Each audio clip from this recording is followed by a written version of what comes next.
Clearly I need to make some more paintings. Like, there's not enough going on. This must be a remedy. I do lots and lots of sketching and figure out what my color palette will be, so when I go to make my own oil paints, I have exactly the palette that I want. The other preparatory step is to build, stretch, and gesso my own painting surfaces. It's gonna be a gorgeous day, so I'm gonna use that as a sign and a motivator to work outside for the day. Time to gather up all my paint making supplies in the maker's nook. I love this blue. I have it in a big bag. So I got this. So this kind of helps me knowing what colors I have and what colors I've made.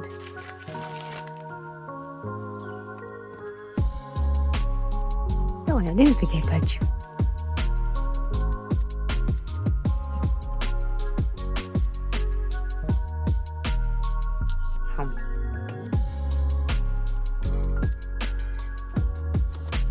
Hydration.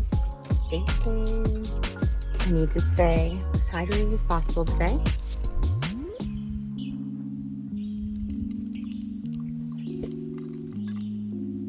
This came out exceptionally good. Gonna look through my book a bit. Ever since I've been making my own oil paints from earth pigments, I've been keeping a record of my discoveries. This came in incredible handy when I did my Master's in Studio Fine Arts thesis in sustainability in painting. I was like, thank God I made this book. I first refer to the sketches that I've been making for the current series that I'm working on, so then I can know what paints I want to make first. this or this. Just choosing what red to pick to make what I need for my next painting. So each one really leans in a different direction. Some lean more violet, some lean warmer, and some lean cooler. I'm drawn to this one. I started making a page of swatches for each hue. Then out of my selection of pigments, I can make a quick choice. I don't have enough of that. I think I'm gonna go with natural red because I think it's a nice in between of the two that I like.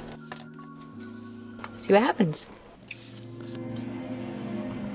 I always start with roughly mixing my pigment and linseed oil with palette knives against my glass palette. So this gets some initial mixing done just to make it easier for when I do bring in my glass molar.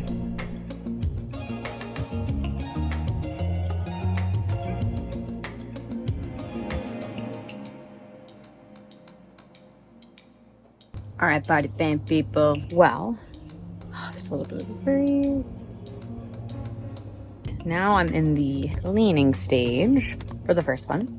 And you want it to be the purest version of that, you really have to clean everything between each one. Obviously, as you saw, I try to get off as much as humanly possible so we're not wasting any beautiful pigment. My plan is between every single paint that I'm making to take a little break inside, cool down, drink some more lemonade, iced tea thing. I just call it Arnold Palmer. I can never say it. Arnold Palmer. Yeah, to cool down so then I can do this for longer. The palette cool down, give it a little break. Try to do this in the shade, but there ain't no shade right now. It's definitely a messy process, which I personally enjoy. I do guard against the mess in only one way, which is exchanging my wedding ring for the ring that my husband actually made me specifically for making paint because he knew it was just so messy. But I understand not everybody likes to be covered in pigment. I wear a mask for while I'm doing the actual paint making portion. I do recommend wearing it for as much of the time as you can possibly stand. Hence also why I want to go inside so then I can wear it for longer. Oh yeah, I have to close this. So closing it is actually like one of the messier parts. To combat this, I try to like clean it as much as I can on the inside so then it's not super drippy and crazy. A little bit like that. And turn. And then it has that little crunched up look that you want. Oh boy, I think that towel is cooked. I still can't believe the mice ate all my paint when we moved in. Deanna from the future, hello. Moved into our new house. I had all of my handmade earth pigment oil paints, which do contain linseed oil, and apparently that is like delicious to mice. And I had them in a really low shelf, and we found little scraps of it, took all of my paint. I had some from 5 years ago of like hand ground earth pigments that take so long to make because you're grinding up a stone, in addition to just like a huge variety of colors.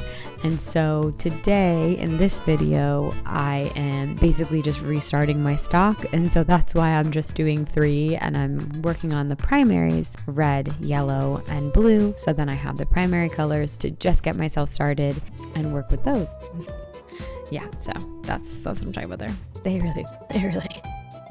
They really went for the gut on that one. That was brutal. I had tons of paint made. I definitely would have been painting a lot more if that had not happened, because it's a bit of a process, but you know, everything happens when it's supposed to. I wasn't supposed to be painting right then, I guess. I'm supposed to be experimenting. Okay. Now I need to label. We just need something. Cleaning is a general term. Before I forget. What's today's date? These are really old scissors that I think I've had since a child, honestly. Like, they were my mom's, and then she let me use them when she realized that I was capable of holding sharp scissors. I don't mind getting paint all over them. I'm very messy and I get stuff on everything pretty much, so I try to be mindful, but okay, let's go back. Happy to have you along for the ride. I've spent so many hours making paint all by myself. It's fun to have you here. I have this set of 3 special spoons, so one for each of the primaries, so then whatever color kind of falls into the closest of that hue family, I use that. So again, just mixing that initial pigment into the linseed oil, and it'll kind of clump in the beginning, so really just being patient and spreading it out.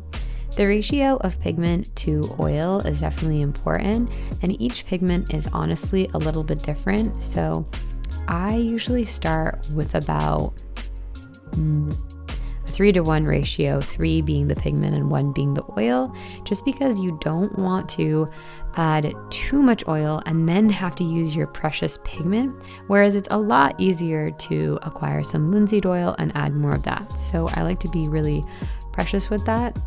So kind of deciding how much pigment I want to be using.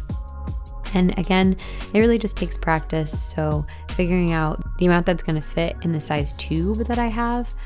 Sometimes I overestimate and underestimate for sure. But luckily you can just leave it on the palette and use it in the next couple days, and that's totally fine.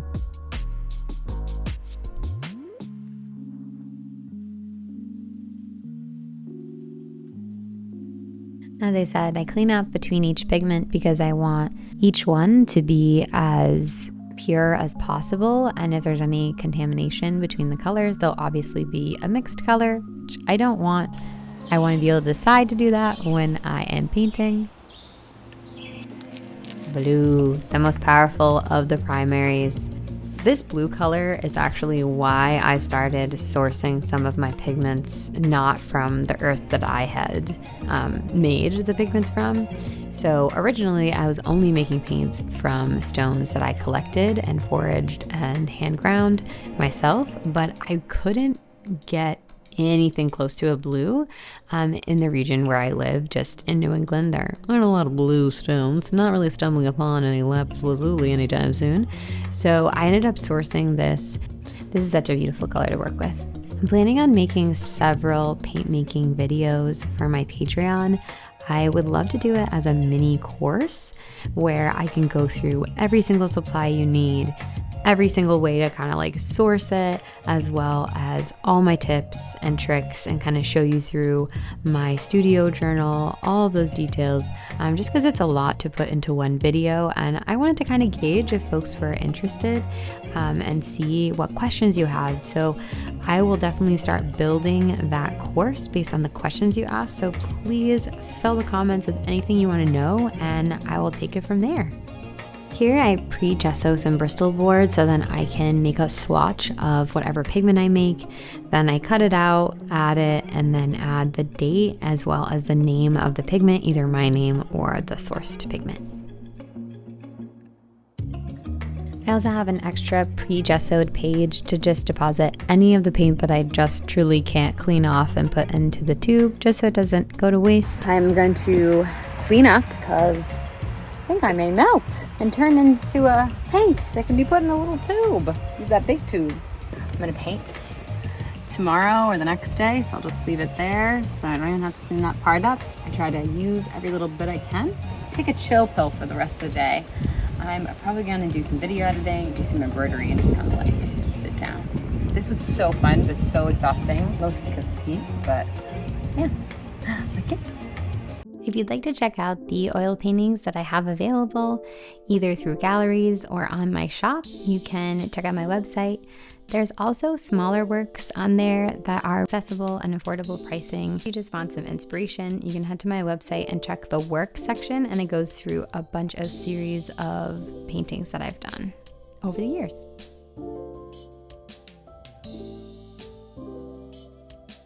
I took a very needed shower, got into the AC, and put on my favorite handmade linen shorts that are so summery and cute.